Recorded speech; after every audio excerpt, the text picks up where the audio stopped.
Welcome to Andhraprabha. నేను మీ హేమమాలిని.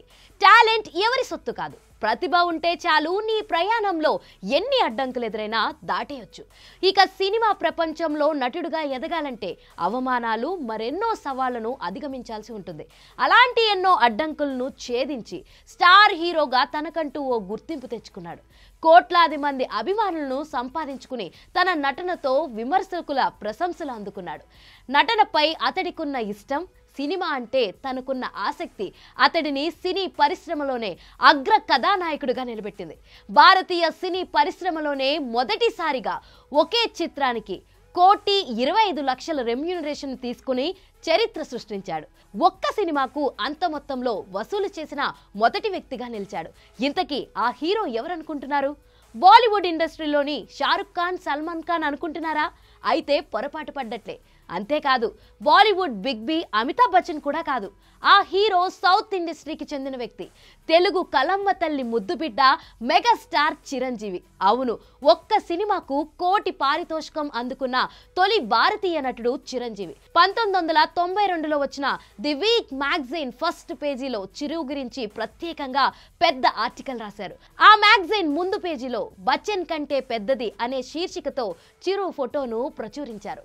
తెలుగు ఆపద్ బాంధవుడు elite league లో చేరింది.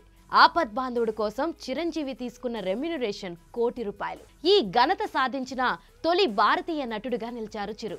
అప్పట్లో బాక్సాఫీస్ ను ఏలుతున్న అమితాబ్ బచ్చన్ కూడా ఒక్క సినిమాకు కేవలం 90 లక్షలు మాత్రమే తీసుకున్నారు. కానీ అంతకు మించి రెమ్యూనరేషన్ తీసుకున్నది మాత్రం చిరంజీవినే. 80వ దశకంలో సినీ ప్రయాణం ఆరంభించారు చిరంజీవి. మొదట్లో చిన్న చిన్న పాత్రలు, విలన్ రోల్స్ చేసి మెప్పించాడు. ఆ తర్వాత పునాదిరాళ్లు సినిమాతో హీరోగా తెరంగేట్రం చేశారు. ఎలాంటి బ్యాక్గ్రౌండ్ సపోర్ట్ లేకుండానే ఇండస్ట్రీలోకి అడుగుపెట్టి మాస్ యాక్షన్ ఎంటర్టైనర్ గా స్థిరపడ్డారు.